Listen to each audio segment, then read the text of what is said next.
Ladies and gentlemen, sports fans alike, welcome to another edition of Bill Swerski, Sports Talk Chicago. One of the couple, two, three best podcasts around. So sit back, grab yourself a cold one and a Polish sausage, park your keister in the French room, and listen to Bill Swerski, Sports Talk Chicago. In Chicago, you know that all sports rock. The Bears, Hawks, Bulls, Cubs, and Sox. Pick your favorite, you can choose. As long as the Packers lose. For everything you need to know, it's Bill Swerski, Sports Talk Chicago. Bill Swerski, Sports Talk Chicago. Hey everybody, welcome to another edition of Bill Swerski, Sports Talk Chicago. This is your hosts, Alex and Shawn. On this episode, we'll be talking about the Bears' disaster against the Redskins, talking about the Bulls' woes, the Blackhawks, and more. All this on this episode of Bill Swerski Sports Talk Chicago. But first, I'd like to thank our sponsor, the Rockford Ice Hogs. If you're not familiar with the Rockford Ice Hogs, they're the AHL minor league affiliate of the Chicago Blackhawks. What does that mean for you? You get to see the Stars of Tomorrow today at family-friendly, affordable prices. So head on over to icehogs.com, get yourself a jersey, some tickets, and more. Tell them Swerski Sports sent you. All right, we had a great episode last week with our new co-host, Alex. Welcome back to the show, Alex. Let's start off with, because we didn't talk about the Bulls last week, so let's talk Bulls. And I think last year, Garpax kind of promised us younger and more athletic. They go out and get Wade and Rondo, who, don't get me wrong, great players, but they're older, not as athletic in their prime, and just overall past their prime. And I look at this team and I say, what direction is this? And usually the synopsis that I come up with is, they're built not to suck. They're built to at least be competitive, but they're not built to win a championship. And you look at the draft picks the past few years, whether it's Valentine or Portis or whatnot, you know, the playing time they're getting is very inconsistent and very little at times. And it's hard to know what to make of these guys in the future, but I don't see any of these recent draft picks becoming superstars. And let's face it, in this day and age, and I mean for quite some time now, you got to have superstars on your team or you're not going to win an NBA championship. I think you hit the nail right on the head, is that if you remember last year, they had that, Garpax had that oddball press conference that was like 10:30 at night, the same night that like the Cubs and the Sox had, was it playoff games, or they were playing, and the Blackhawks were, no, it was Blackhawks had a playoff game, and the Cubs and the Sox were on, and it was just odd press conference where they talked about having accountability, and I think that was probably a message that was sent down to them, and they made these off-season roster that was like, all right, we can't win a championship. There's no chance of it. There's nothing we can do. Let's put together a roster that's going to get us to the playoffs. If we can get to the playoffs, then we can say, hey, look, we progressed. We didn't make the playoffs last year, but we made them this year, and look at that. Buy us more time. And this team is not very good. No. It's got to be a bottom 10 as far as athleticism. Mm-hmm. I think that's probably a fair statement. Well, just look at the games they play, and look at the way teams just dunk over them, drive against them like it's easy, and just they outrun them. They're just quicker. Most of these teams. Yeah, just look at the way they draft too. I think a lot. I mean, maybe I'm way off base on this, but it seems like when they made that Tyrus Thomas trade many moons ago, that they're so gun shy about that that they're unwilling to draft a guy with a higher ceiling that's very athletic, but maybe has a rough around the edges. And they really, I can't fault them for that Tyrus Thomas trade. It didn't work out. It actually was a bad trade, but a lot of times you can be like, oh, there was bad signs of it. But really is you traded for a guy that was very athletic, could jump out of the gym, had high upside, but he needed a lot of work, and he just didn't work out. And I feel like they play it so safe now that it's to the detriment of this team. Right, and also look at where the Bulls are right now. They're in as bad of a position as you could think of. They are in basketball hell, mediocre.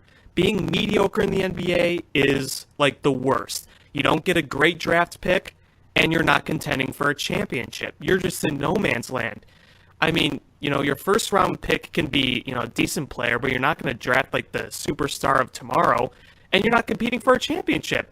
I mean, if you look at like when the Bulls drafted like 30th overall and whatnot, at least they were competing back then for a championship, so it wasn't as big of a deal. Now that you have a roster that's not competing for a championship and you're not getting great draft picks, it kind of is a big deal, and you don't know where you're going to go from here because you're just stuck in this muck that's no man's land. Oh, absolutely. And you need, when you are bad, you need to take advantage of those picks. Look at the Bulls drafts from, the last however many years. You drafted Niko Mirotic, who had a great rookie season, but is just bottomed out since then. Oh, that's an understatement. You traded 2 draft picks to get Doug McDermott, and we don't know what we have with him. He flashes some good play sometimes, and then he can't hit a 3 and he can't play defense at all.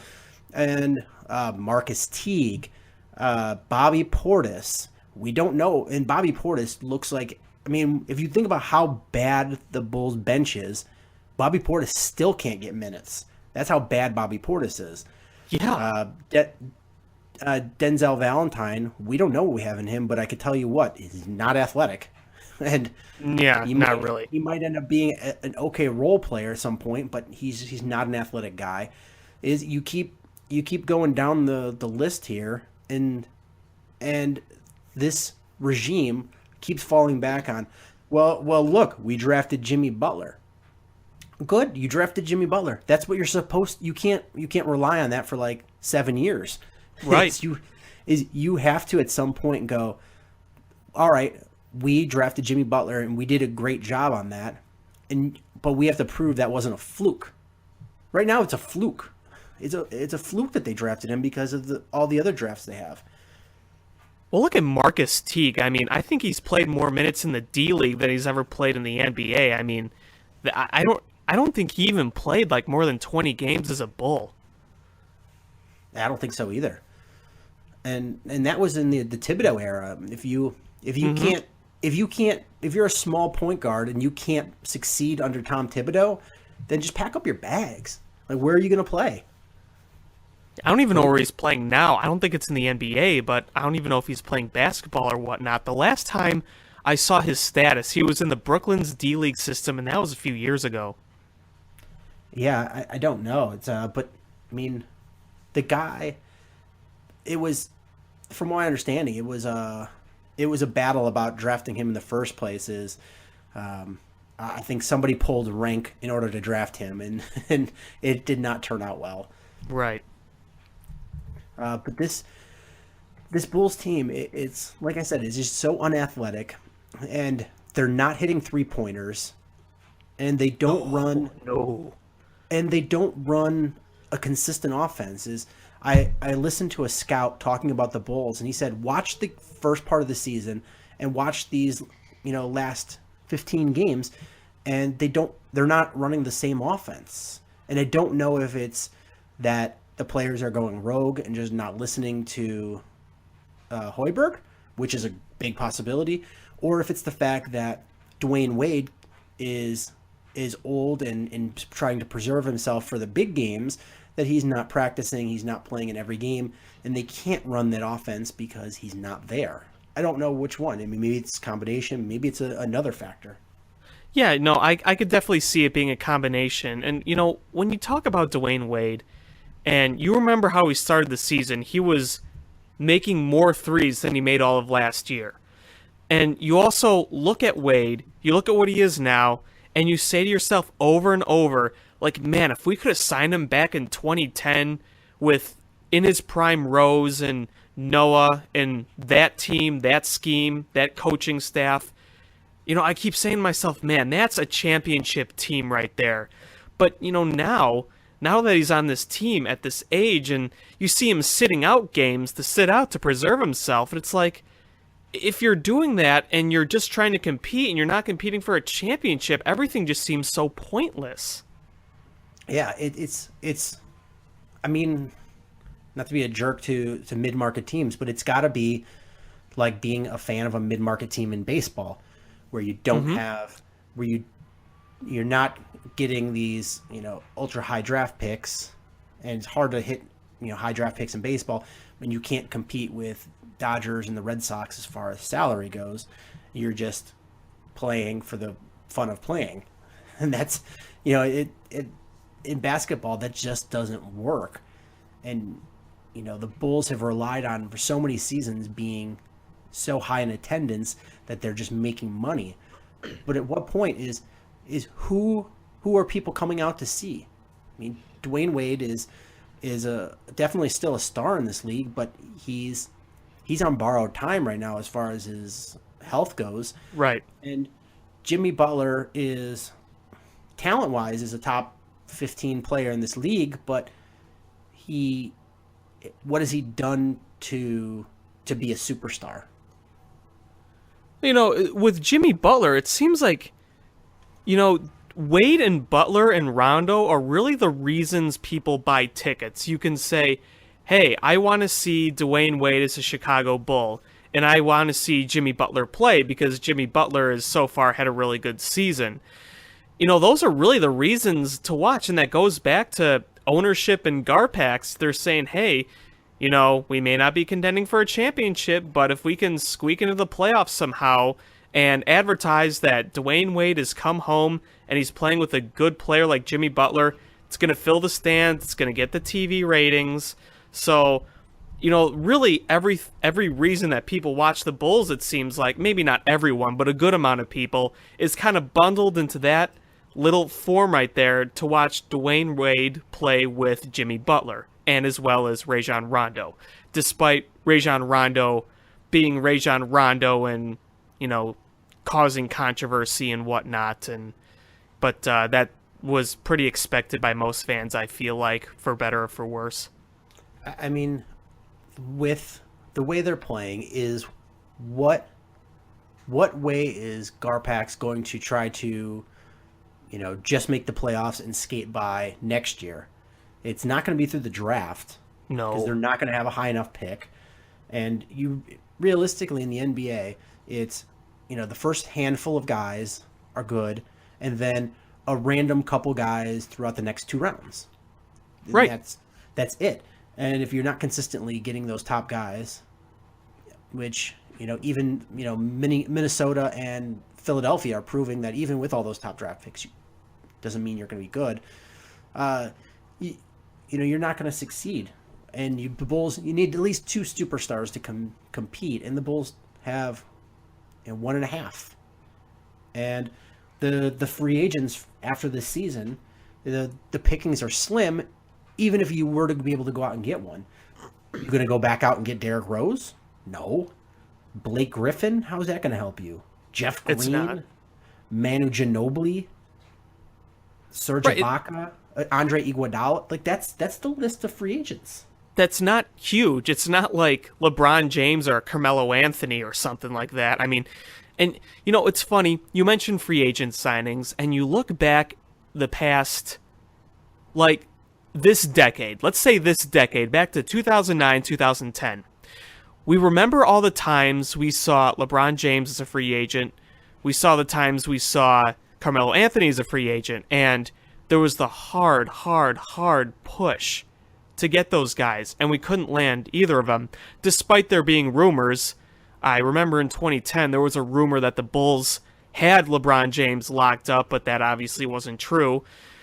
But, we haven't landed a huge free agent. I can't really name the time. We could land middle of the road / pretty good free agents, but never a superstar free agent. I mean, what's the closest thing we've landed to in a star free agent signing in the past few years? Was it Pau Gasol in his advanced age.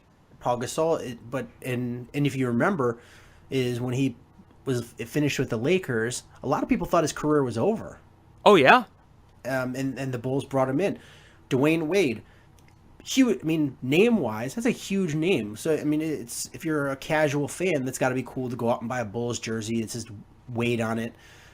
But I mean, when you look at his ability, he is a 3 out of 4 game player and 3 out of 4 quarter player.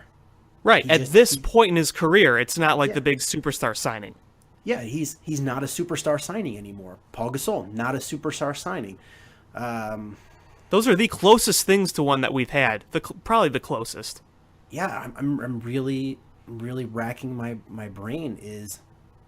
I honestly, the biggest superstar signing that I can remember, Dennis Rodman. That's a long time ago.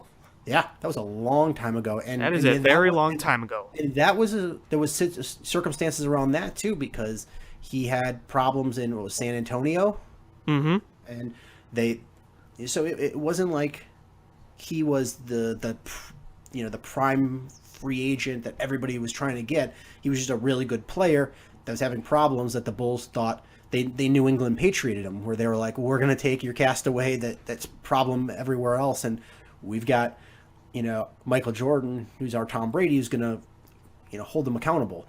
And this isn't a desirable city to come to if you're an NBA free agent. And it's frustrating as a fan, because anytime you do see a superstar coming, like you're not going to get him to come here. He might come here to boost his market, or for a free fancy dinner and a visit in a fun town, but he's not realistically going to come to Chicago.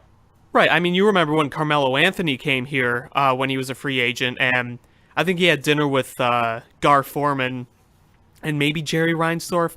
He had dinner with one of those guys, or lunch or whatever, and he was saying what a great experience it was, but, he never really considered signing.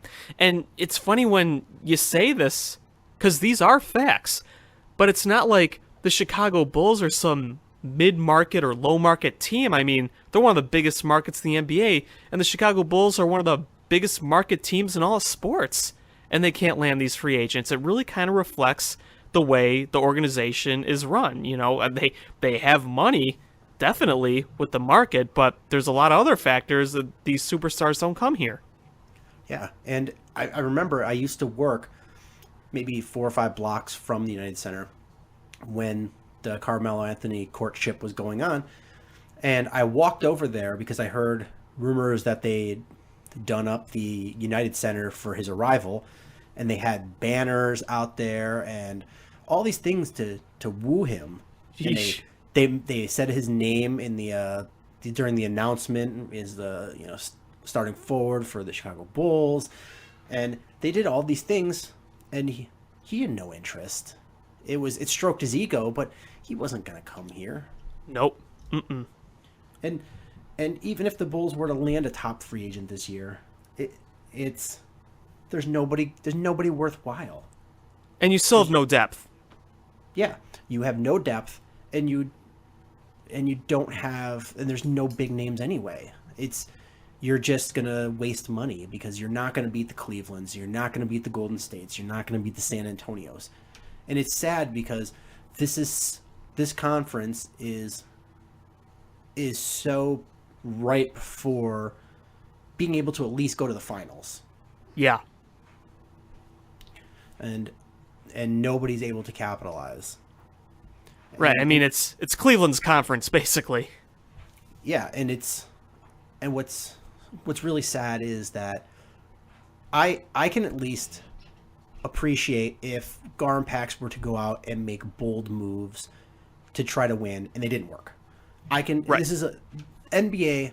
I've said it time and time again that it is the hardest league to win in, because the players run the asylum, and if you don't get a top 3 draft, you're probably not going to get anything worthwhile. Maybe at best a role player, and it's a superstar driven league. You can't win. It's not a team game. Absolutely. Unless you're San Antonio.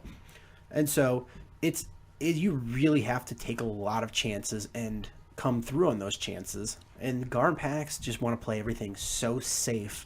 And that is a guarantee loss every year. If you play Right, safe. especially if your aim is to just not suck and be competitive, you know? They're not saying, "Oh, let's go out and win a championship with these moves. Let's go out and just be competitive." You know? Yeah. What good does that do?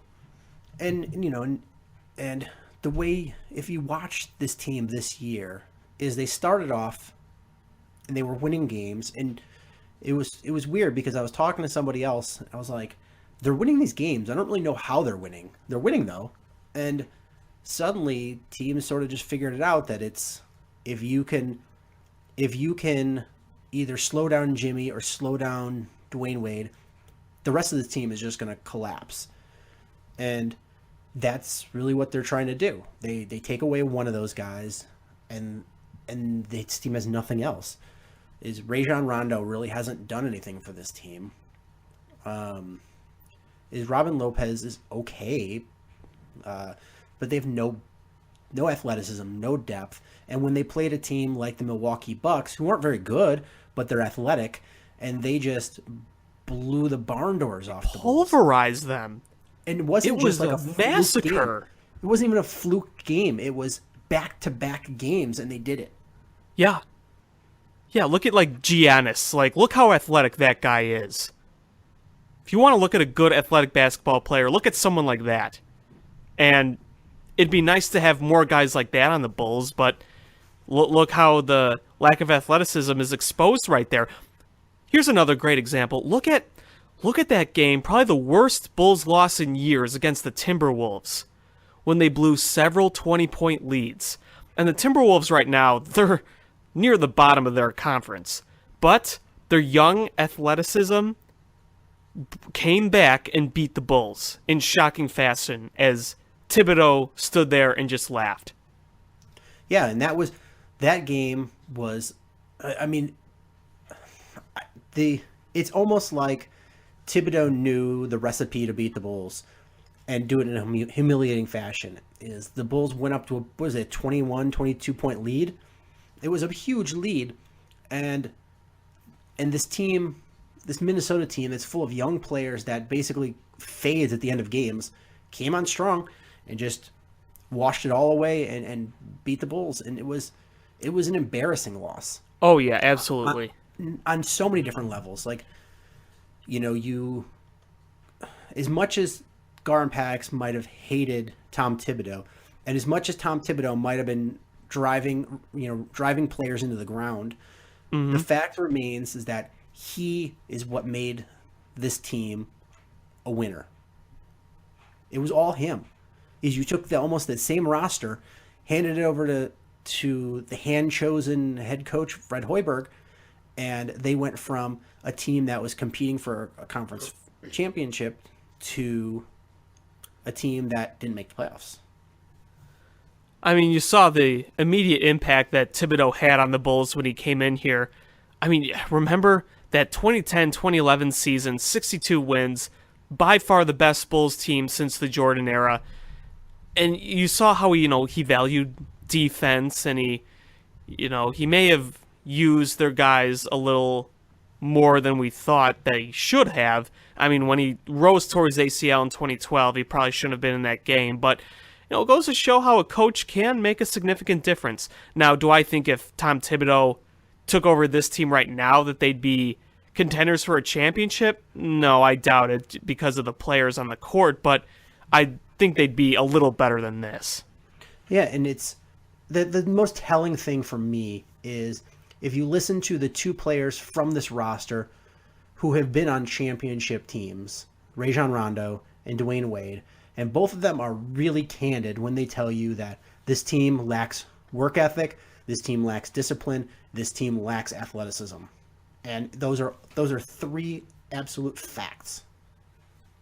Oh, absolutely. And I think one of the biggest things they lack more of all is a true championship direction. Because they're not really going in that direction, and they don't seem to have an answer to go in that direction. They have an answer to be average and maybe make the playoffs in a bad Eastern Conference, but they don't have a direction for a championship. Yeah, and it's funny because in that same press conference that Garpax had where they talked about accountability, one of the things they also mentioned was how they were going to get younger and more athletic. Yeah. And that was the exact opposite of what they did. They got older and less athletic. Yeah. I mean, I quote that all the time on Twitter. Quote, younger and more athletic. And I don't The know exact opposite. I don't know if you heard yesterday, John Paxson was on the radio giving his like, semi-yearly talk to the media. And he does it at the most inopportune times when no one is listening, like Christmas morning on the radio in Chicago. The whole thing's bizarre. Yeah, and I didn't listen to it live, but I saw some transcripts of it, and he was citing one of the things that they were going to do to improve is Michael Carter-Williams was coming back from injury. And I just stopped, and I was like, did I read that right? That's going to be their saving grace, is Michael Carter-Williams? Guy who's been injured for quite some time now, has kind of bounced around since he was drafted by Philadelphia. Yeah, totally. He's going to turn the whole team around. I saw that too, and I thought, you got anything else? Are you, as the front office heads, going to do something with this roster? You're just going to rely on Michael Carter-Williams coming back, and you're just going to sit there and rely on that. It's mind-boggling. Yeah, it's completely mind-boggling. And it just makes you wonder is when, at the end of the day, I mean, as it stands right now, the Bulls, if the season were to end today, the Bulls would not be in the playoffs again. In this Eastern Conference, they would not be in the playoffs. Yes, with a mediocre Celtics team, mediocre Hornets team, a Knicks team headed by Derrick Rose, and then a bunch of 500 teams. Like, if you are a 500 team, you make the playoffs in this conference. In fact, right now, if the playoffs were to start today, the Pacers would be the 8th seed with a losing record, and you would not make the playoffs as the Bulls. The question is, did anything they say last year, was it truthful? Will there be any accountability, and what will that accountability be? Right now, everything's all over the place. They're, I just feel like they really don't know what to say because they're so lost right now. And you talk about accountability, and you're still waiting for it. You're sitting here, you're truly waiting for it, and you just don't see it. Yeah, and the Bulls haven't even hit the hard part of their schedule yet. Nope. When it comes, towards February, March, like when they're playing some really tough games all in a row, and it's getting later in the season when you're going to see more miles on Dwayne Wade, and it's going to be more on the back of Jimmy Butler, is where does this Bulls team go from there? I don't know where they go because this team doesn't really have much of a direction. If you hit that hard spot of the schedule, that could make or break your chances of making the playoffs. And, with the way things are going right now, if there's truly no changes, then that could totally kill the Bulls season. Kind of like, if you remember last year, I don't remember, because, I was so fed up with the Bulls, the way they started losing around, February. I think it was, February, March, when they really started to just slip away, and they were losing games left and right, and that killed their spot right there. I mean, that same thing can happen this year, and what are you going to say then? It's I don't know what to say for them. I truly don't. And honestly, let's say they finish the season around where they are. So they're going to be in the lottery, but it's going to be at the very low odds. Mm-hmm. So very, very, very unlikely they're going to move anywhere. They're not going to get Sacramento's pick again. And you're going to wind up with a mid-round draft pick and no free agents in place. And who knows if Dwayne Wade comes back next year? He probably comes back for that paycheck. But what do you like? How much is he going to play? You know? Yeah, I don't even know. Like, usually I'm an astute enough fan that I can at least toss realistic ideas of what to do. I have no idea where you go from here for the Bulls. Is what do you have on this team that's worth trading? Taj? Well, yeah, Butler. I mean, that's a big contract, but someone would probably take him. Somebody would take that, but nobody's going to take Rondo. No. And what reason would Dwayne Wade have to sign off unless they trade him with that contract to a championship caliber team, like maybe Cleveland? Right. Like you have a LeBron Wade reunion. I mean, like the only thing I really think that's like that the Bulls should do, and with the way Reinsdorf owned things, who knows? But if I were him, I would just gut this entire organization from the top down. Everything. Get rid of everything. Management, coaching, the players, the philosophy. Destroy the Bulls and start completely from scratch, because I don't know how else you build a championship team this way. I really can't think of a possible way. I mean, it would be a long and painful process, but I feel like it's really the only option that's left. But like you said, how much of these guys can you trade for value right here? It's not like we have, like a starting lineup that has like unbelievable value, because a lot of them, like Rondo, are old and past their prime and don't have the value that once did, or Dwayne Wade. I mean, right now the guys with the most value, like we've kind of said, are Jimmy and Taj. I mean, is someone really gonna pony up for Lopez or Kanan or any of those guys, or any of the younger guys we have like Portis? Like, who's gonna pony up for that? Or McDermott? They're not going to. Yeah, and it's and honestly, if you think about it, is why, if you really want to blow things up, why would you want to trade Taj? Because his contract's expiring. Right. Is you hang on to him, and at the end of the year, his $9 million cap hit comes off the books. You would want to trade Jimmy, who's, unless you plan to build around Jimmy, blow it up and build it around Jimmy. But Dwayne Wade is, I don't know who's going to touch the money he's making. Was he making like $20-some million a year this year or next year? Yeah, sure. I mean, a few years ago, sure, but it makes sense. But right now, not a lot of teams are going to want to take that. Yeah, so, I mean, Taj has an expiring contract. Mirotic has an expiring contract. Michael Carter-Williams, he's got next year on the books. You're stuck with Doug McDermott for 2 more years after this one.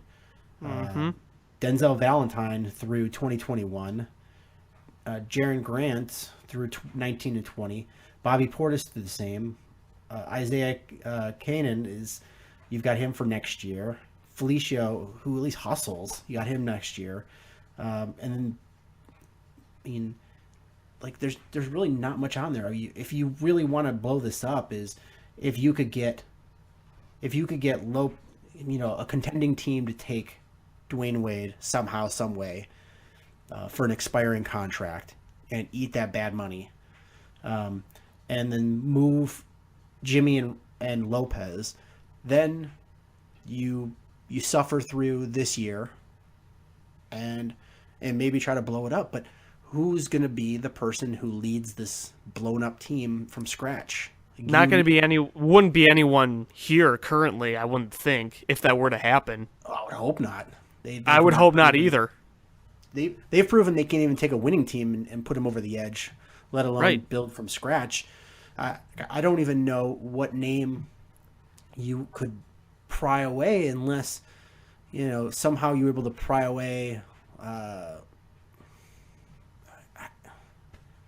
Pat Riley? God, I don't even know what else. Yeah, that's not going to happen.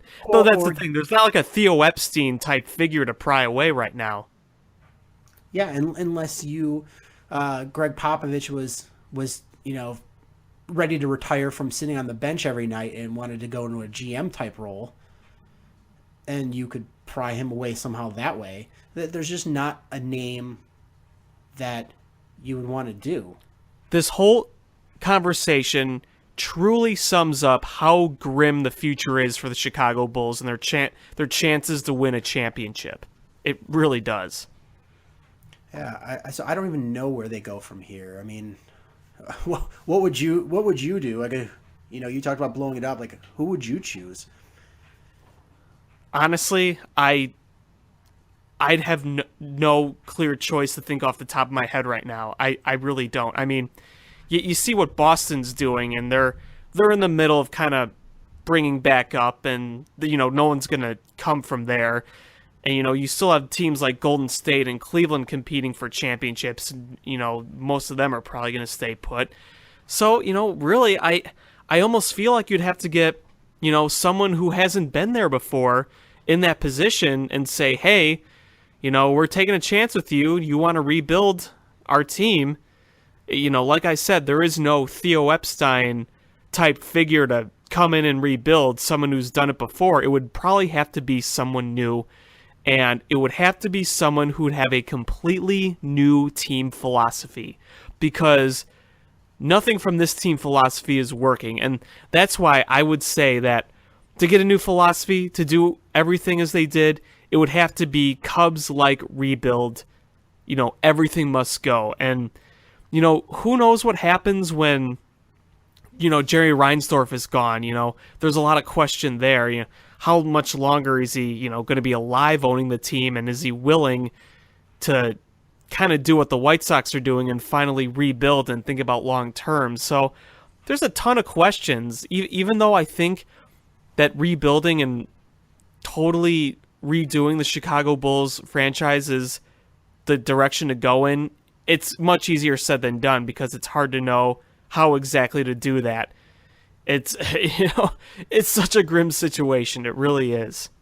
Yeah, the only name I can think of, if you wanted to establish, is maybe a Jerry Colangelo. I mean, he's from Chicago Heights.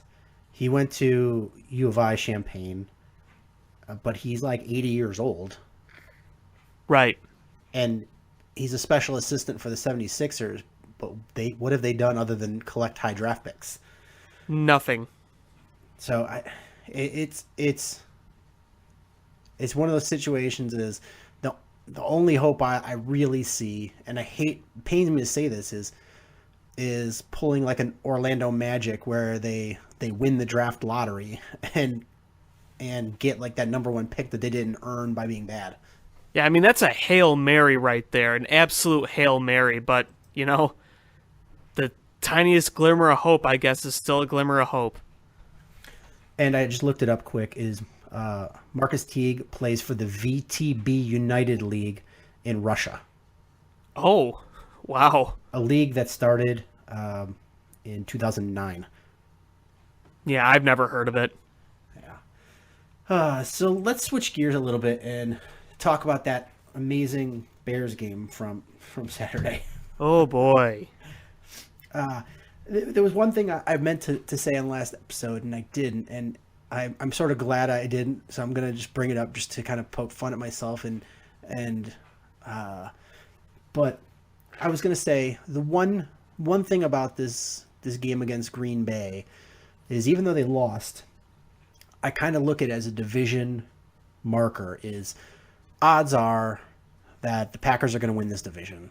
And yeah. And the Bears lost to them despite being a -4 in turnovers, despite giving up 9.8 yards per carry on rushes, despite giving 226 yards rushing up, despite playing their fourth quarterback of the season, and having the most missing / injured / suspended starters in the NFL. They lost based on a blown coverage at the end of the game. Yeah. And I was like, all right, that's something to at least hang your hat on. And then this next game comes up and makes me feel like an asshat.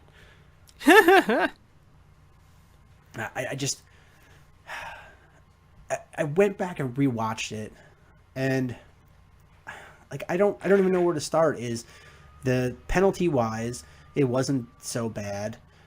No, we've had much worse games on penalties. And the offensive line played okay, and the running game was great, and the defense played much better against the run. It was just I don't know how, like I don't know how the score got so out of hand so fast. Well, I think you got to attribute that to all those turnovers. I mean, what was it, 5 interceptions for Mac Barkley? And it was like 4 straight possessions that ended in an interception? Yeah, it was, I guess, this is my response to when so many people write to the show and say, well, Matt Barkley should be given a chance to be the starter. He's better than Jay Cutler. And no, he's not. This game should cement it to you is if he's not a better option than Jay Cutler. I mean, he may be a little better at avoiding the sack and completing passes to multiple receivers underneath, but he's not a Super Bowl winning quarterback. B is if you are comparing the quarterback of your future and your bar that you're setting has to be better than Jay Cutler, then you're setting your sights way too low. Mm-hmm.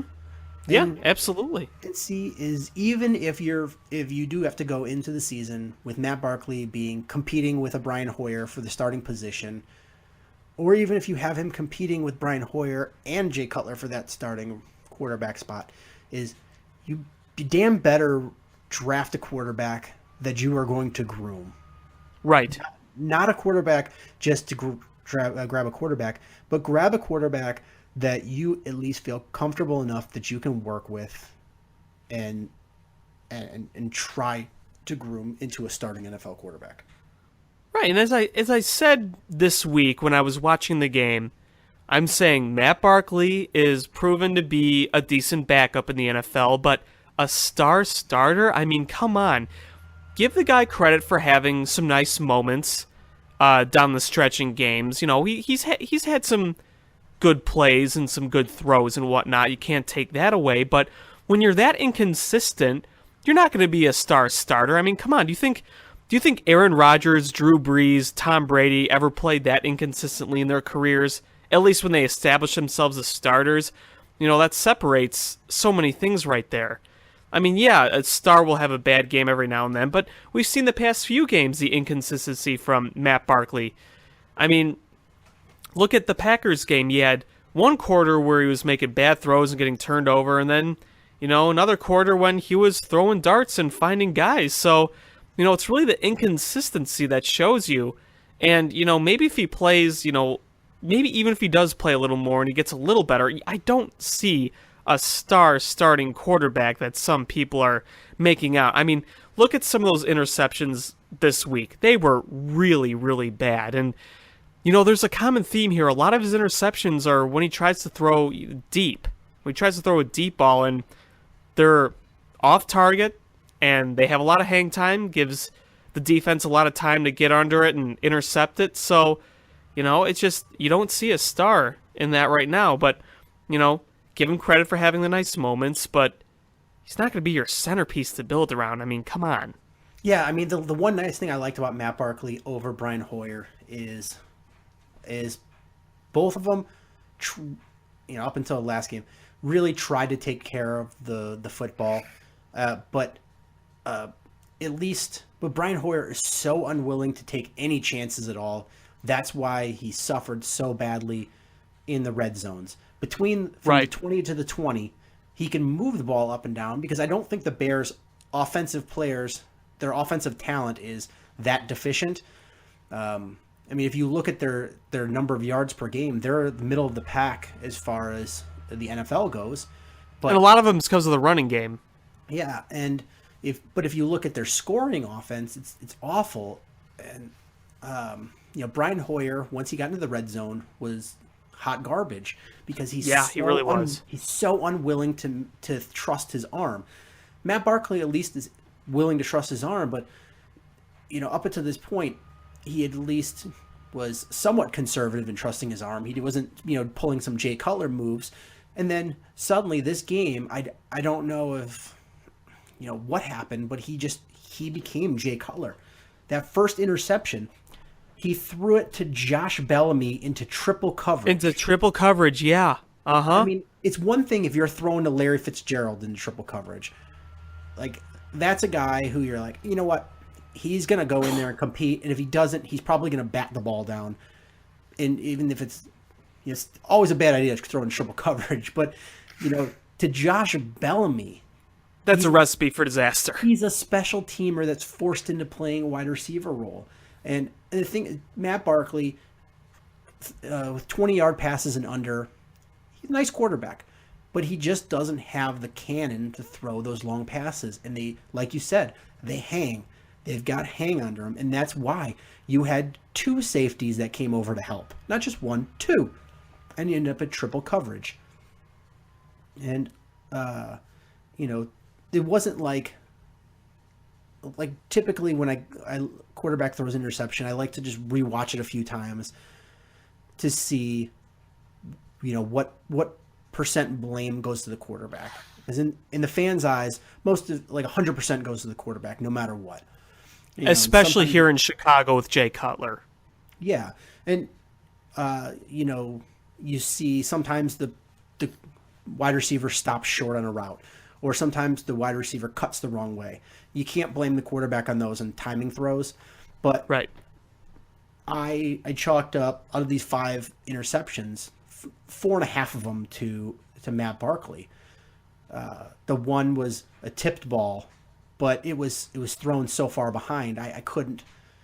Right, it was way off the mark. Yeah, it was far behind, and I deemed that an uncatchable ball, but it got tipped and to a defender.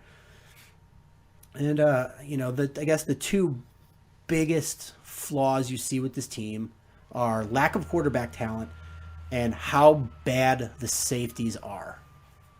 Yeah, that's kind of an understatement. I mean, the secondary is really kind of a theme of the defense weaknesses because, as you said, we stopped the running game pretty well, but you look at, Kirk Cousins carving away at that Bears defense, and you saw how many times it was 3rd and 10, 3rd and 11, 3rd and 12, and Easy finds a target wide open for a 16, 17-yard game, and there was no one even around those guys. They're just wide open.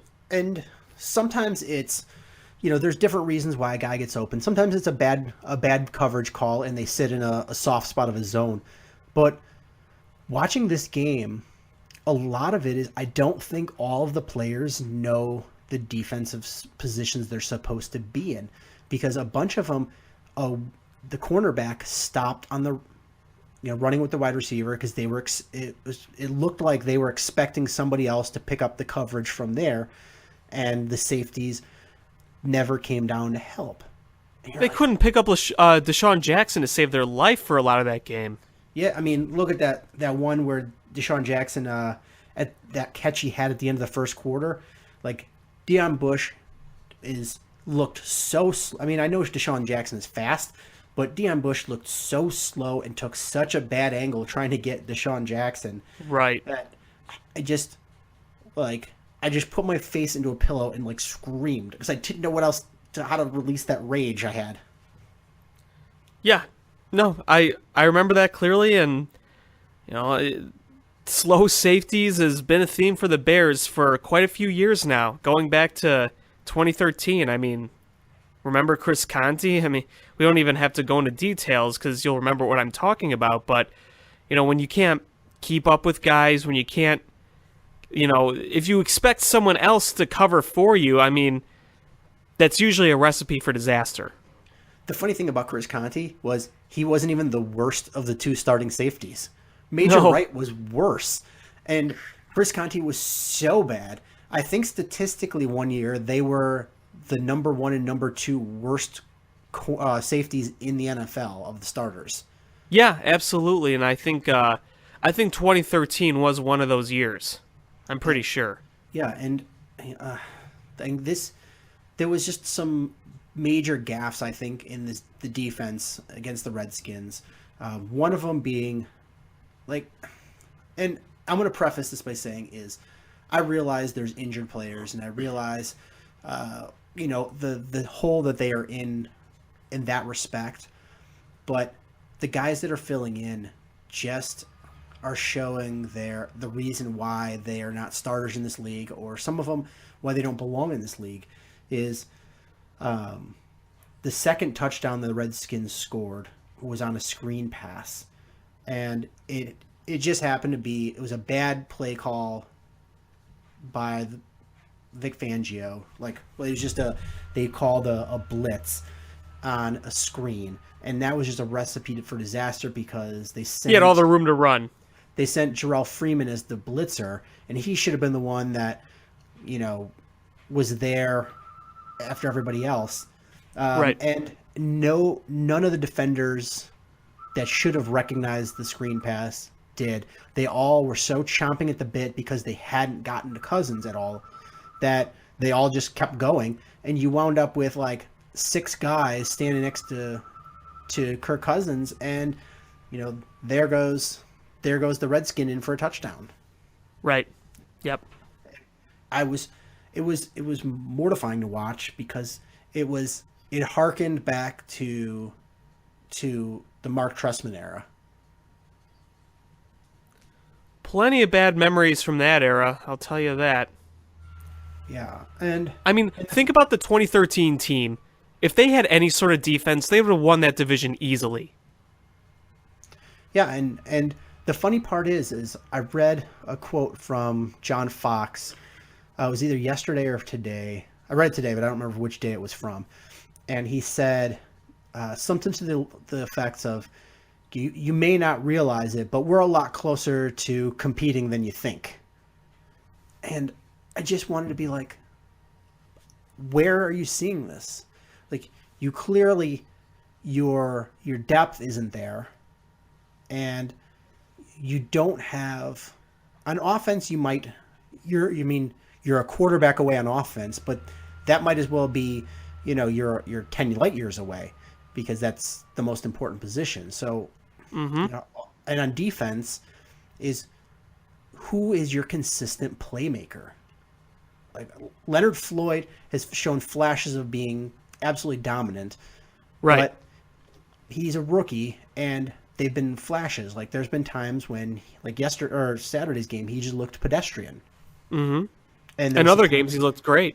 Yeah, and part of it is I don't know how the road team comes in and has better footing on your home field than you do. Yeah, and that's another thing you could bring up about Soldier Field. I mean, that's a whole other conversation, but yeah, I mean, you see guys slipping and sliding all over the place, and other teams seem to be adjusting okay. And, you're talking about, who's going to be this big playmaker on defense, and, you look at the Bears defense and you're saying, well, if the linebacking core is fully healthy, that's a pretty good linebacking core, but anyone in the secondary is a playmaker, like Peanut Tillman once was, or when Jennings was good.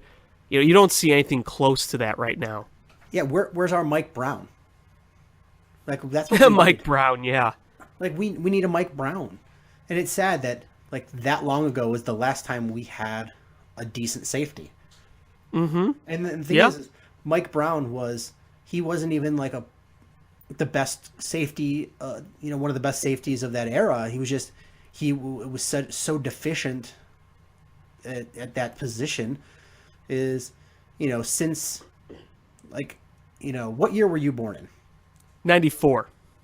Okay, so since the Bears won the Super Bowl, you could count on one hand the number of good safeties they've had. Yeah. And Yeah, I mean, that's a it long shows we time. haven't won since. And you just you look back at teams that have a good defense, and they all have a good safety. And that's They've- and to be fair, is I know a couple years ago, a lot of people wanted to draft Clinton Dix. Yep. He's not like he's okay, but he's not a playmaker. He's okay. And that defense for the Packers is, suspect in many ways anyway. So it's like, Well, look at the secondary. What the kind of game it's had, like middle of the season when they were getting absolutely torched. yeah, and you just need that strong safety. Not necessarily the strong safety, but a safety that plays strong enough to come in and help you on the run and be able to go over the top and stop those long plays, because that's been the Bears' Achilles heel this season, is the long passes. We've seen him beat up so many times. And you're held together by a shoestring with your cornerbacks and the safeties. You have healthy safeties. You have a bunch of not good ones. I mean, They're not very good. That's the fact of it. Adrian Amos he went from, in my mind, a not very good safety to a bad safety in that game. Like, I can't buy the argument that he's good anymore. And Harold Jones-Corte played bad. Deion Bush played bad. And then you've got Chris Krasinski, who's awful. He should be nothing more than a special teamer. And you have DeAndre Houston Carson, who is, a late round draft pick rookie that weighs about 87 pounds. Yeah, you forget he exists sometimes. I mean, So I just like if nothing else, in this offseason, somehow, some way, you have to produce 2 NFL caliber starting safeties. and they could also use some help on corner as well. I mean, I think corner and safety are the obvious sources of weak points on that defense when you're not accounting for injuries and whatnot. So yeah, absolutely. And the corner play hasn't been great this year, but I at least feel that if you have, if you're able to produce a better pass rush with some healthy front seven, and you have better safety play, it's going to make your corners look better. And Sure. Porter's playing through an injury.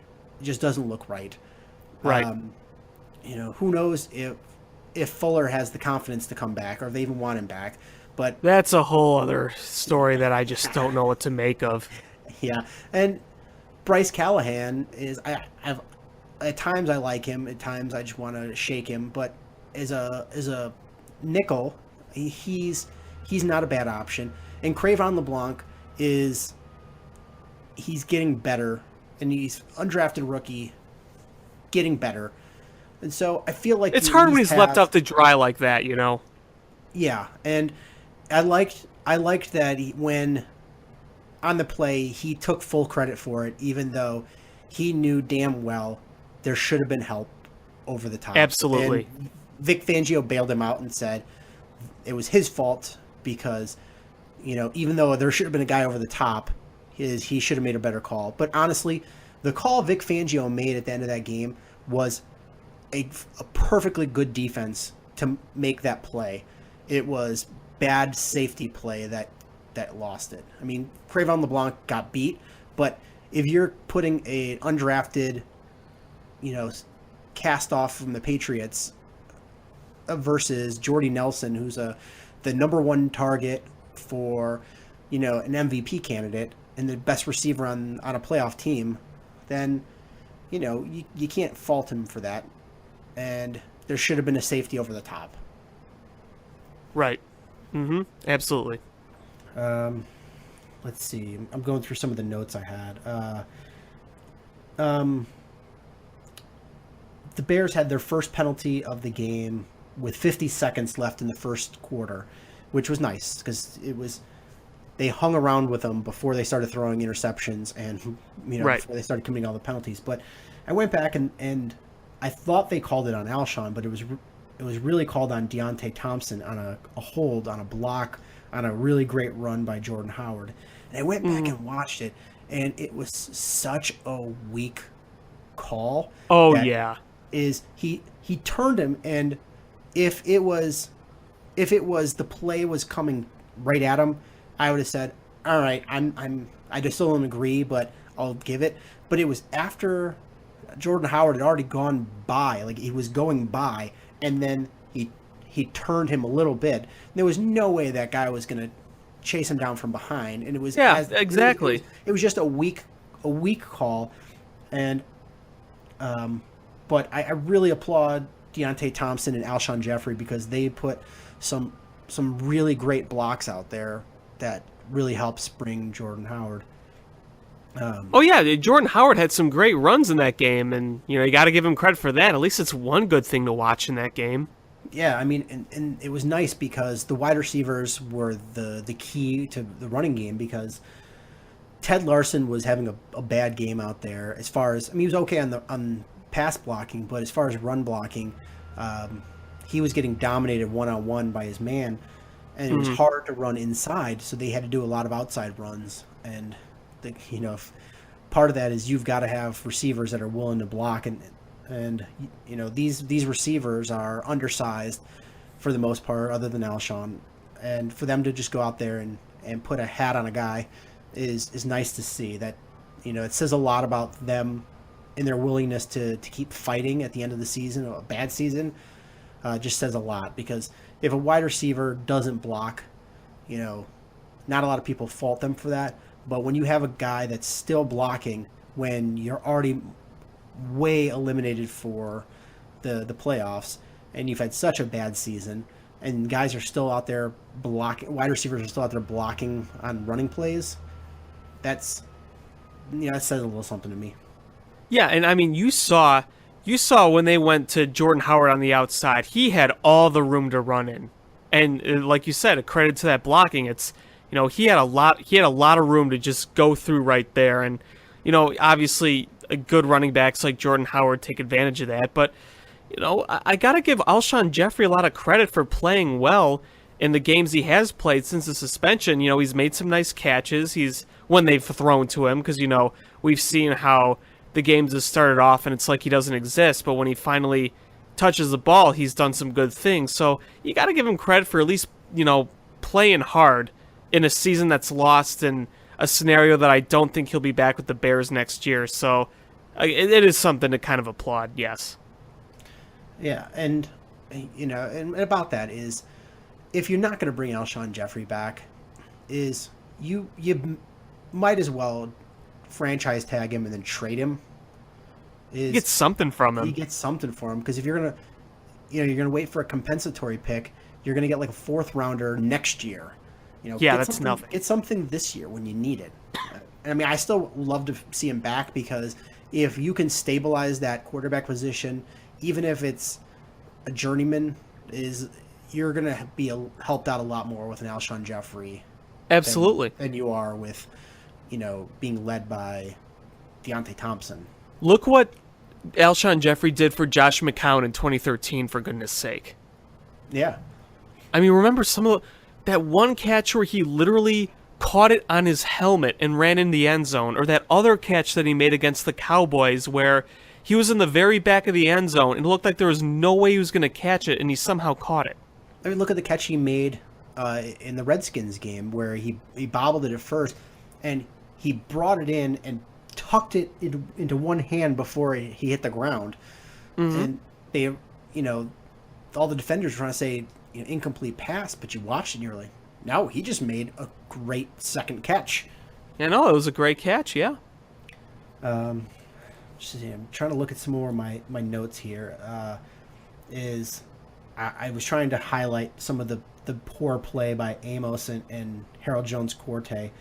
The first one I had was after that first interception where Barkley threw into triple coverage, is the Redskins had the ball at the 4-yard line, and there was a long pass, and I don't think it was completed. I didn't take note of it, but they threw a long pass, and Adrian Amos and Harold Jones-Corte were so deep that they couldn't get down there in time to be of help. And all I could think of when that happened was they got so chewed out after the Packers game that they were like, we're not going to get beat over the top again, that they're willing to let everything go underneath free. And, it was infuriating. Right, they're trying to get as far out there as... Yeah, and the same one on that same drive, there was a 41-yard pass to Pierre Garçon where Porter got beat. And where Porter looked like he was limping trying to cover him. And Corte was nowhere to be found over the top in help. And you're just like, where are these guys? There was, on a touchdown pass, Corte was underneath the receiver, and he was so far in underneath, and Amos was supposed to be over the top, and there was nowhere to be seen as far as the play went. And you're just like, there's a fine line. You have to, as a safety, understand your speed, the angles they take, who the wide receivers are you're playing against, and have watched game film. You have to put that all together to understand where you should be playing. Because if you're a guy that can run a 4-3 and you're a veteran, you can probably, you're going to play at a different position, different depth than you are if you're a younger guy, maybe who's not as fast as that, to be able to make the plays. And Corte and Amos are so confused as what they're supposed to be doing. They're just like, all right, well, we got beat and got in trouble, so let's go super deep. And they're not helping underneath on shorter passes or mid-range passes. Yeah, every time it seemed like when Redskins receiver or tight end or whatever, any sort of target would make a catch downfield, I'd always hear myself saying the same thing, and that's wide open. No one around them, no one close, which not only allows them to make a catch with no contest, but also allows them to run for some more yards. And I couldn't even tell you how many times I said that in the game, because whether it was Deshaun Jackson or Pierre Garçon or whatever, it's like, they're letting these guys wide open down the field be able to gain even more yardage. It was just such a common theme over and over, and there seemed to be no adjustment towards it whatsoever. Yeah, it was frustrating because the corners, the corners were not playing great, but it was the safeties were so bad. There was never any help.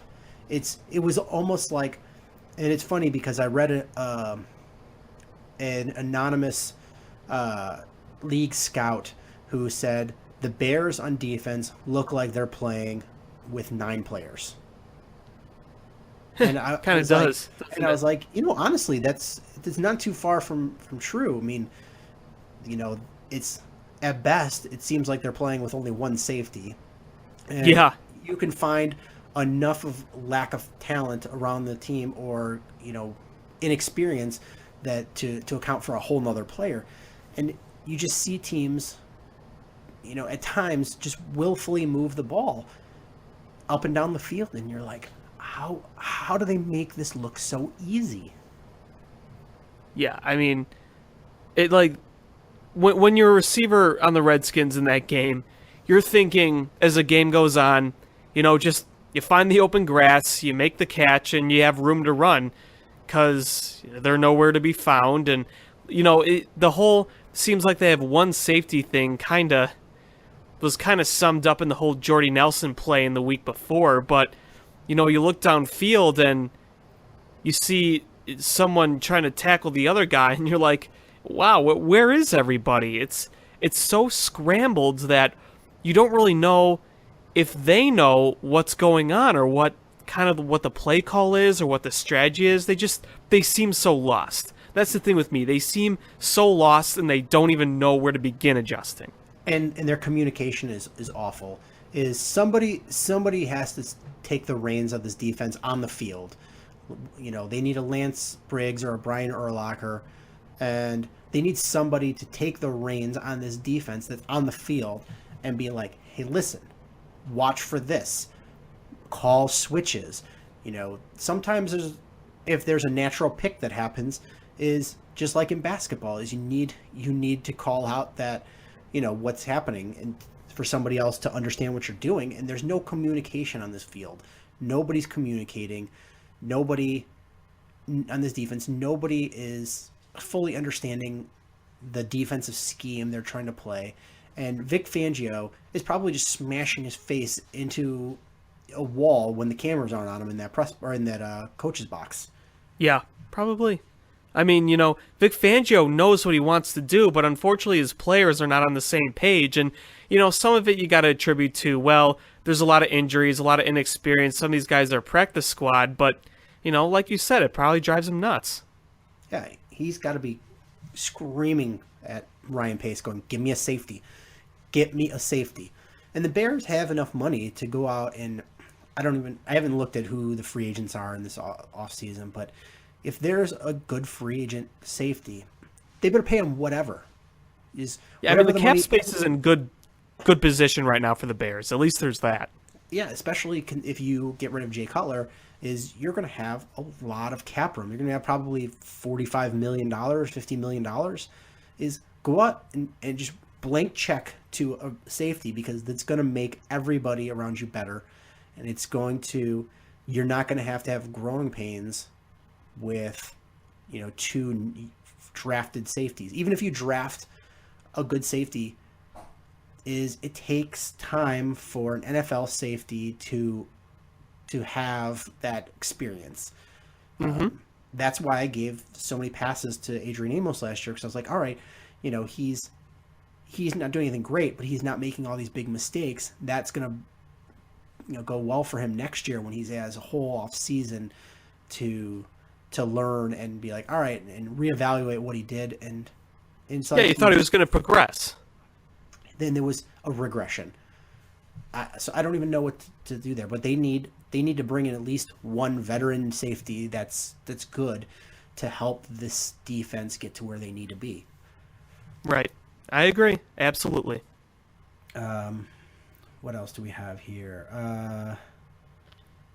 On the Bears' first touchdown, you had some really nice passes by Matt Barkley on that drive, but I really questioned, because when they gave that reward touchdown, the short touchdown run, they didn't give it to Jordan Howard. They gave it to Jeremy Langford. Yeah. And I don't know what the purpose of that was, because Jordan Howard has been doing everything you asked for him and more. Mm-hmm. And you'd think that you would want to reward that guy instead of, nothing against Jeremy Langford. I like Jeremy Langford, but you should feed those touchdowns to guys that deserve it. Yeah, he has how many yards now? Not even being well over 1,000 yards now, not being a starter at the beginning of the season. He's been the brightest spot of the Bears, if you ask me. And I thought that was kind of interesting, too, that it was Langford who got that. I'm like, that's interesting. I didn't really think about it as much at the time, but, it's interesting that you bring that up.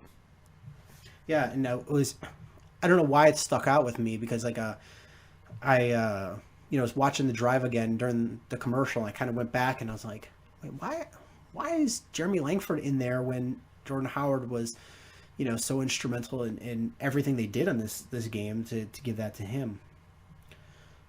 It was just odd. Maybe there was a reason behind it. Maybe there was something, broken cleat or something that by Jordan Howard, and he couldn't go in that play. But it was just something that stuck out to me as odd. Yeah, hey, at least good for Langford for scoring a touchdown, I guess. Oh yeah. Another thing that stuck out to me is Matt Barkley in the 2-minute offense looks great.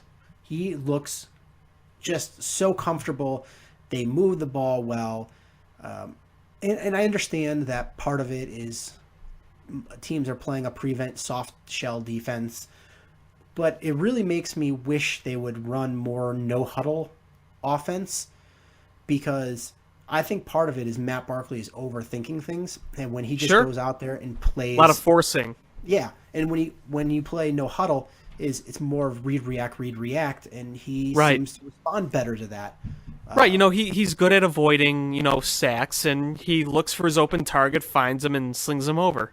Yeah, and he's a guy that is actually reading the play as it's developing, and where Jay Cutler, I think a lot of his, I mean, I've never talked to a defender that's played against him, but I think a lot of Jay Cutler issues is he locks in on a receiver, and when that guy's not available, he just kind of falls apart. But Matt Barkley, or he forces it to them and it doesn't work. Yeah, and Matt Barkley, for the most part, is distributing the ball pretty evenly around. I mean, you've got one standout wide receiver that probably is getting the ball more, but he's distributing the ball really well and getting it to open guys. That why not have him in more of a no huddle? Is keep the opposing defense from being fresh, making them work a little harder, and hopefully put your quarterback in a better spot for him.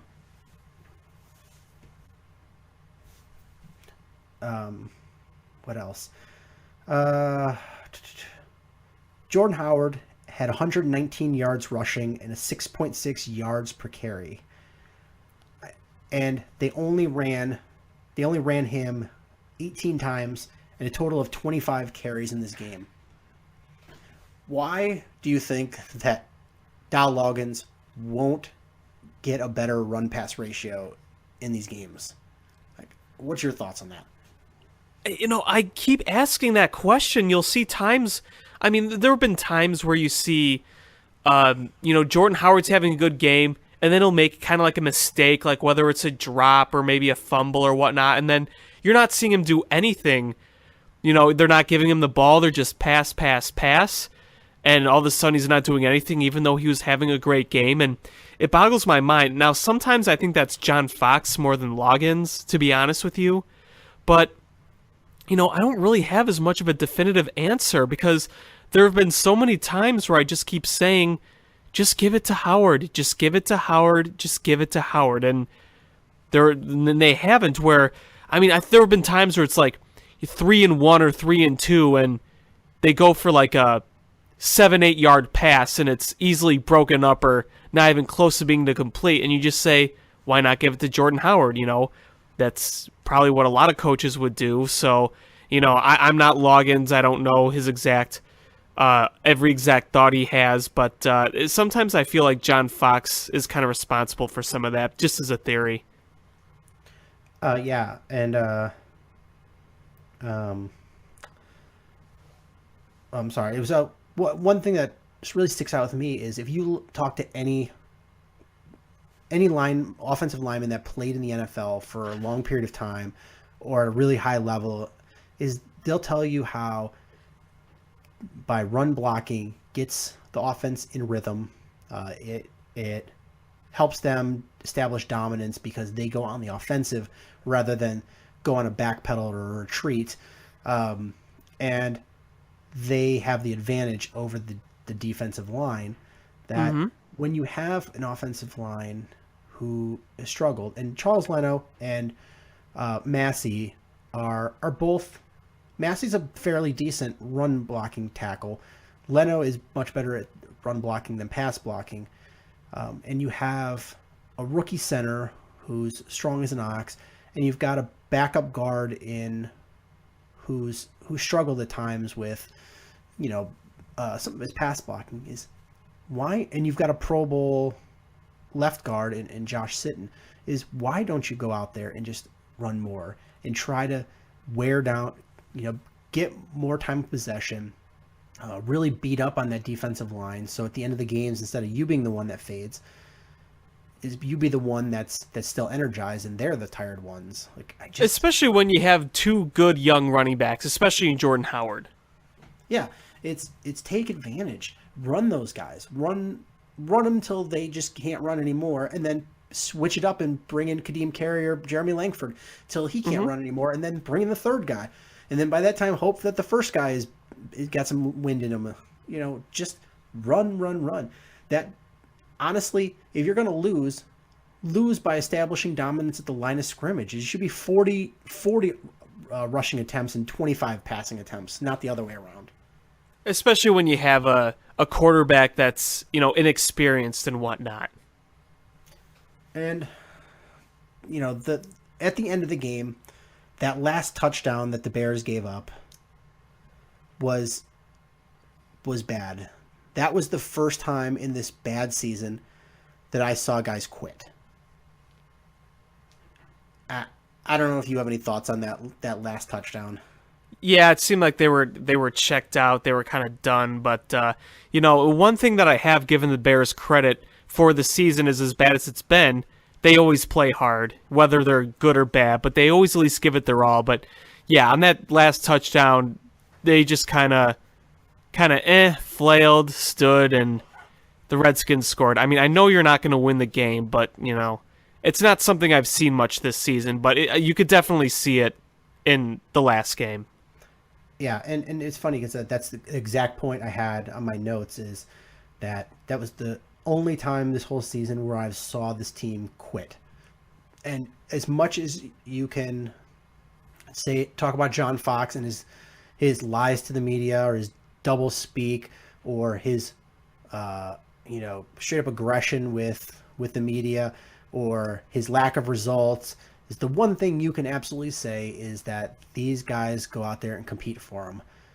Chip Kelly doesn't get that. A lot of guys in this league don't get that. And John Fox, Mark Trestman sure didn't get that. Yeah, they quit on Mark Trestman like a quarter of the way through the season, and John Fox is there still out there playing and competing. And even though they are going to get a very high draft pick, most likely top 3.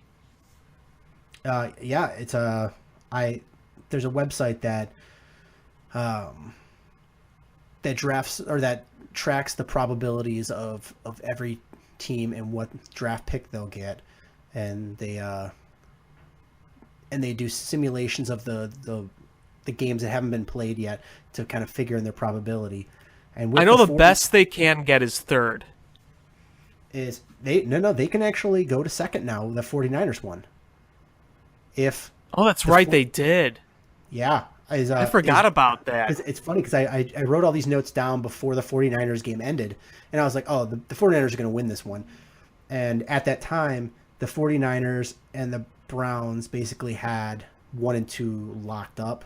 There was, assuming the 49ers won, or they lost, and the 49ers came back and won that game. Yeah, I forgot about that. Yeah. So it's the Bears have a possibility of getting 2. It's really low, but if they end up with a tied record, the first tiebreaker is whoever has the lowest strength of schedule, the easiest schedule, gets the higher draft pick, or the lower draft pick. So it's they reward them for they were a bad team against easy opponents. And the Bears have the 2nd easiest strength of schedule in the NFL. So any tiebreaker pretty much goes to them, because the team with the easiest strength of schedule statistically is the Green Bay Packers, and they're going to make the playoffs. Right. So, their chances right now of winning or getting the number 2 pick is pretty low. I mean, the 49ers would have to win next week, which I don't think they will. But, odds are right now the Bears are going to get that number 3 pick. Statistically, they have an 84% chance of getting that one. Okay, yeah. I mean, that's kind of where I see them getting it. But, yeah. I mean, obviously we weren't getting the number 1 pick because of the Browns. But, a top 3 pick is still pretty good. Yeah, and especially since, I know if there's a quarterback where they identify with, I think the Browns and the 49ers are going to be, I think they're going to take the philosophy of, we're going to take the best player available that's not a quarterback. And right. I really don't think that they're going to go a quarterback, which leaves, I think, the Bears, if they identify as a quarterback as the best player at that position, that number 3 spot, the quarterback of their choosing. I don't really think that there's a quarterback that's that good, but it's nice to have that option if you want to. Right, exactly. Yeah, I mean, a lot of their philosophy, it depends on what they pick. And I agree with what you said about the Browns and taking the best player available. It's like you don't have really much good anywhere. It's not like there's, oh, here is one area we know we need, and if we draft that, we're good. No, the Browns are bad on every level. So, best player available is most likely scenario, and kind of the same with 49ers. And it's hilarious is I had this dream last night where the Bears traded Jay Cutler to Cleveland and flip-flopped first rounders and second rounders. So basically the Bears handed him over and they got to move up 2 spots in each round. And I was like, Oh, I'm okay could you with imagine? that. I'm like, I'm really okay with that. And I woke up and I was like, man, that was so realistic and so specific. And I was like, why? I hope this is some sort of premonition. But That'd be great. honestly, if I was the Cleveland Browns, like, what do you lose from that? Is Jay Cutler's better than any quarterback that you could bring in? He's better than RG3 or any other garbage that you have at quarterback, and there's really nobody at the number 1 spot. So if you do that, you get a quarterback, and all you do is move back 2 spots in the first round. You can still draft a quarterback to be the quarterback of your future, and you've got a quarterback that can throw in this league. I don't know. Maybe it's a pipe dream, but nobody wants to take on that salary. But Right, yeah, and it's someone who gets injured a lot, too. yeah, I mean, you have RG3, so Yeah, I guess it's not changing much, really. yeah. Do you have any other things you want to talk about with the Bears? Anything that you? No, I think we pretty much summed up everything I wanted to talk about. They're playing Minnesota in their final week, and that's going to be it's going to be basically a year-round bad versus a team that says, oh my goodness, we choked so hard in the Vikings. So it's really not going to be much of an entertaining game, probably. And, it's that atmosphere in that Vikings stadium, which was so electric in the beginning of the season, is going to be like, it's probably going to just be dead. It's going to be, I mean, the Vikings, they got to be so mad that they start off the season 5-0 and they're not making the playoffs. I mean, what a collapse. Oh, absolutely. And they've just and I don't know if you read is some of the defensive backs apparently went rogue in that last game Yes. against the Packers, and it's funny because everyone was in love with the coach of the Vikings and talking about how great it was, and once and I guess everything looks great when you're winning. Once you start losing, you see what the true colors of people are. And Sure. as bad as things have been in the Bears, is you haven't seen teammates throwing each other under the bus. Right. I mean, we saw that happen under Mark Trestman. You saw all the drama there, but you really haven't seen it here. That is a good thing to point out. And this is the absolute reason why Martellus Bennett is gone. This is why Right. Brandon Marshall. Brandon Marshall's gone. And I love Matt Forte, and I think he was a pretty stand-up guy. There was a little bit of that factor that they didn't want as well as being across several regimes. And it was definitely part of the reason why Robbie Gould was gone, because he was a loudmouth too. Right. Yeah. As good as he was. And I mean, you know what? They'll put up with him if he's making kicks, but once he started missing kicks, they're like, we're not putting up with your attitude and your salary. Right, and I mean, here's the thing. I defend the trading of Gould and getting rid of him. He wasn't traded. But I do defend that all the time because he was clearly not the same Robbie Gould he once was. I mean, perfect example was that missed field goal against the 49ers last year when the Bears had a pretty slim, but yet still somewhat of a chance to make a playoff push. And he was missing other kicks. He missed the kick against the Redskins the week after. That was big late in the game. And you could tell he just wasn't the same. He was missing kicks left and right in training and whatnot in the preseason. And, you get rid of him. You get that money and use that money to get a Pro Bowl guard, which is something that, they needed more linemen. You can't just rely all on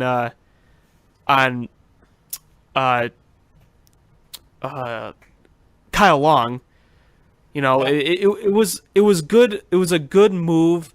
Now, was replacing it with Connor Barth, you know, the greatest thing? I mean, I will give Barth credit. He has played better than he did in the beginning of the season, but, you know, Honestly, I will defend that move. Yeah, talent-wise, Connor Barth and Robbie Gould are a wash, I think, at this point in both of their careers. And you're paying Connor Barth, not even a third of what you paid Robbie Gould. So and Connor Barth, I don't even know what the man's voice sounds like, and Robbie Gould. I don't either. After Mark Trestman was gone, he was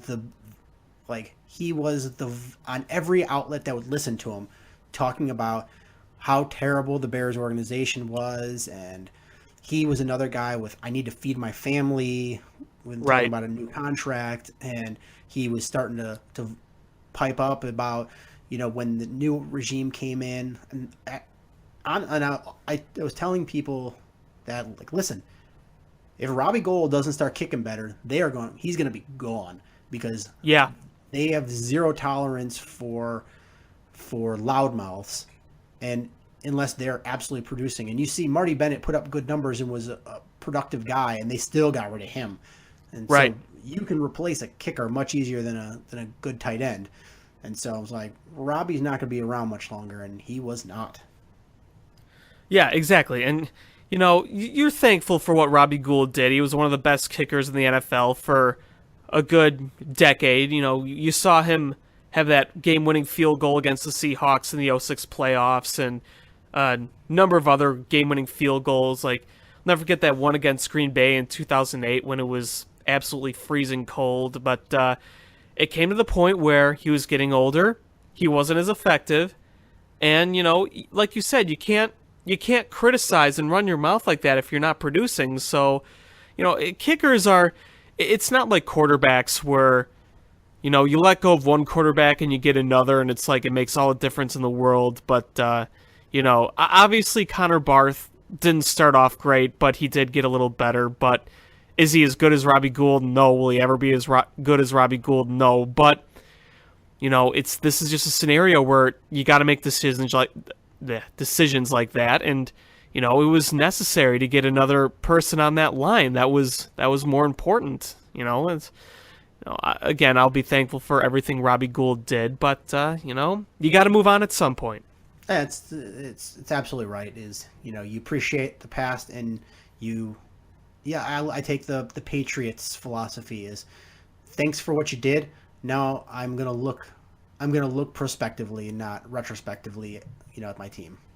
Yeah, and I don't mean to criticize our fan base, but I feel like a lot of our fan base plays a lot off nostalgia, and they'll get upset when a player leaves, and sometimes like trading Greg Olsen, that was just I could go on a whole rant about that, but yeah, absolutely dumb.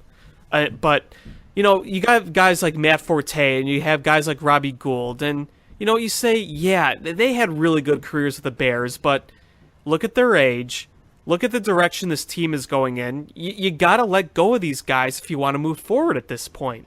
It's like, you look at all the great things they did. Yes, they did, but that doesn't really do much good for the future. I know a lot of Bears fans still like to talk about 1985, and I wasn't alive for it, but I've seen the games on replay. I know what the team was like. I know how good it was. But, the fact of the matter is, that was a long time ago, and, sometimes I think Bears fans are just a little too nostalgic. But when you're not good, it's kind of easy to be nostalgic because you want to look back at some good times. And I definitely don't want to sound like I'm criticizing or, talking bad about our fan base. But, I just feel like some people have to realize that you got to make sacrifices like that moving forward. No matter how good Robbie Gould once was, it was pretty clear that he was deteriorating, and his time was done, and another direction had to be taken. Yeah, and what's the old Mike Ditka quote? The past is for cowards and losers. Yes. Uh-huh. That applies. He was trying to hit home there. It kind of reminds me of the classic Cubs-White Sox arguments where, like before the Cubs won the World Series in recent years, and, the Sox fans would bring up 2005, and the Cubs fans would say, that was long in the past. And then, the next year you're going to see the same thing with Sox fans saying, hey, yeah, you won the World Series, but it's not 2016 anymore. It kind of reminds me of those back and forth arguments. Yep, absolutely. So there's really no baseball moves or anything that we haven't covered so far. So would you want to talk about Hawks, or do you want to wrap this episode up? Up to you, my friend.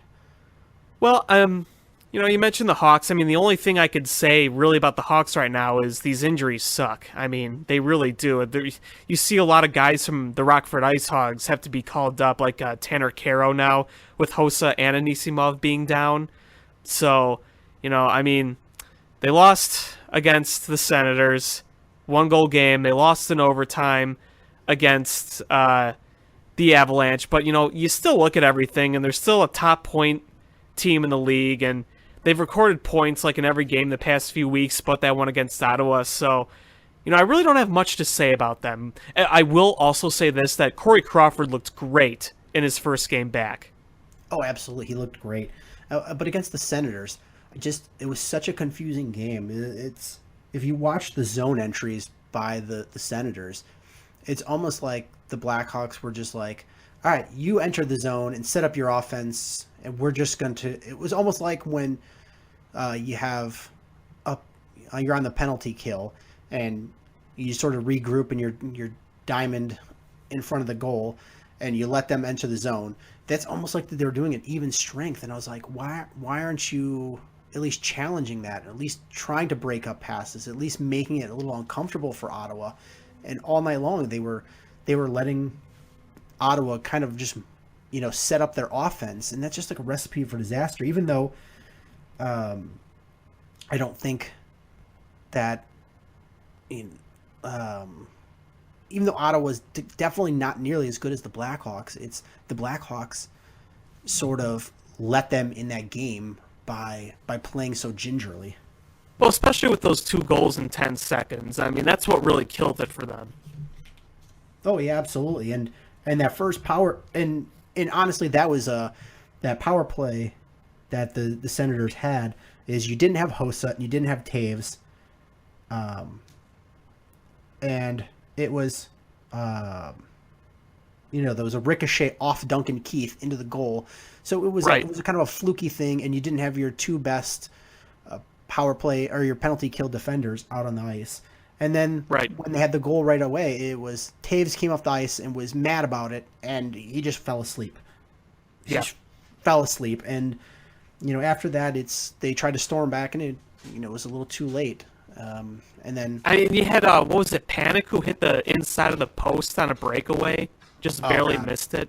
That was frustrating as a fan, as you were like, oh my God, if the goal was like a half an inch wider on either side, that's a goal. It would have been a goal. Or was that the same also game that Marcus Kruger had that penalty shot? I don't think so. Maybe Wasn't it was. That game? I watched it on replay, so I fast forwarded through some parts, and I missed a few things, but no, I'm pretty sure it was that game. That's possible. Yeah, I remember him getting a penalty shot, and I'm thinking, honestly, is there a way to just decline and take a 2-minute power play? Oh, I know. I'd rather have a power play than a penalty shot. Unless it's like Kane or Tays, but with Marcus Kruger, and the shot was just kind of right at the goalie's chest. Kind of shot it a little far out. I like Marcus Kruger as a special teams player, but let's face it, he's not a big fancy scorer. Yeah, and odds are he's gonna be playing for Las Vegas next year anyway. Yeah, there's that too. And next year this Blackhawks team is, they always look different the next year, but next year they're really gonna look different because you're gonna have the expansion draft with the Las Vegas team with the terrible logo. They look like like high school kids drew it, and you're going to lose guys in the expansion draft, and you're going to lose, and you're either going to have to get really creative with how you do the salary cap, or you're going to lose Artemi Panarin. And I was listening to some NHL writers talk about Panarin, and he's a restricted free agent. And apparently, I don't know if you remember many moons ago when the Philadelphia Flyers signed an offer sheet with Shea Weber for like 14 years, and it's just massive contract. Yeah, I think I remember something like that. And what happened was they basically thought that they were going to put Nashville in a spot where there was no way they could re-sign Weber, and the Flyers were going to get him, and they were going to use him to replace Chris Pronger, and they try to rebuild their blue liners with Shea Weber, and they had it all planned out. Is then they could allot the money how they wanted to based on the fact that the contract was going to end before his 41st birthday, and all these they basically manipulated every rule they could, and Nashville signed him. They matched the offer in the restricted free agency, and they re-signed him. And there's a quote in a book about the Flyers where the GM at the time who did that said that was a big reason why he stepped down as the Flyers GM, because after trying to do that poison pill contract, that a bunch of other general managers, he said most of the other general managers were really cold towards him and had no interest in working with him and making any sort of deals, because it was like an unwritten rule of not to do that, not to try to snipe another team's restricted free agent like that. And he said it made it really hard for them to make any sort of moves, and he felt being GM was hindering the organization rather than helping, so he stepped down.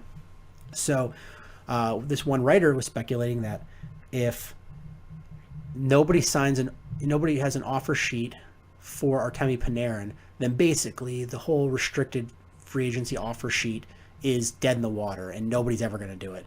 Because if they don't do it with him or the guy from Tampa Bay Lightning that's a restricted free agent, that nobody's going to offer these offer sheets anymore, and you're going to have complete control over your restricted free agents.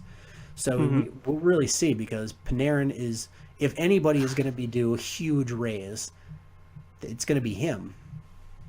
And typically what you see, like the kind of the unwritten rule is you have your entry level contract, and then your next contract is a nice raise, but it's a third contract where you get the huge money, the Kane Taves money. And that's the reason that Brandon Saad was gone, because when he became a restricted player, that's what the Blackhawks expected. They were going to give him a raise to probably $3-4 million a year, and he wanted $6 or $7 million a year, and they were like, Yeah. no, that's not how this works. And so they parted ways with him. And now Panarin is rightfully expecting that big kind of contract, and the Blackhawks are really hoping that they can get him for, like $4 million a year.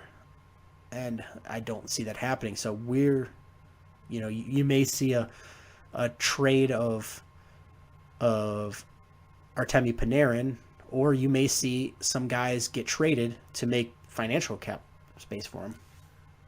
Yeah, it's going to be interesting with the expansion draft, and it's a little scary because of some of the guys you can lose because of that, whether it's the draft or you got to make the room for the cap space. So, it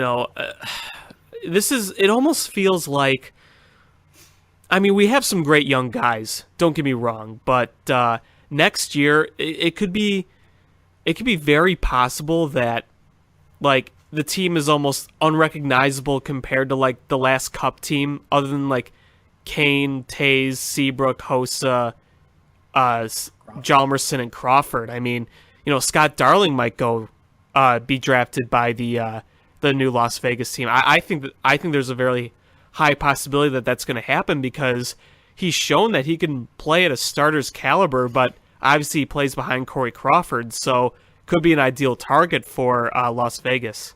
Yeah, and I know this given how well he's playing this year and how, he's going to go to the Hall of Fame and all these other things, but wouldn't it be nice to get that contract of Marian Hossa's off the books? If he gets to be drafted by Las Vegas, is eat up his contract and use that money to sign Panarin, who's a future type player. Hossa, how many more years does he have left? He's playing great this year, but he's he's going to miss some significant injury time every year. And what's he making? Almost $7 million a year. Mm-hmm. He's got a big contract, and there's several ways you could think about that. Like, it would be, Hossa is one of my favorites, and I think he's a lot of the favorites of most Blackhawks fans, and seeing him go would suck, but at least you can say he played with us for 6 years, he won 3 cups with us, and, the future Hall of Famer is going to go down as one of the most important Blackhawks of this era, if not their franchise history.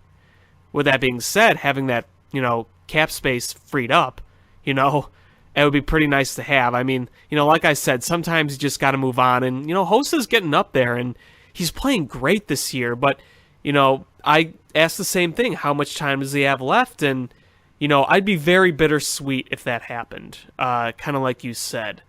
But, I don't know. It would be hard for me because I love Marian Hossa, and he's a huge reason why we have 3 Stanley Cups here in the last several years. But right. At some point, they signed him to this huge lifetime contract, and they were like, we'll suffer the consequences then for the benefits now.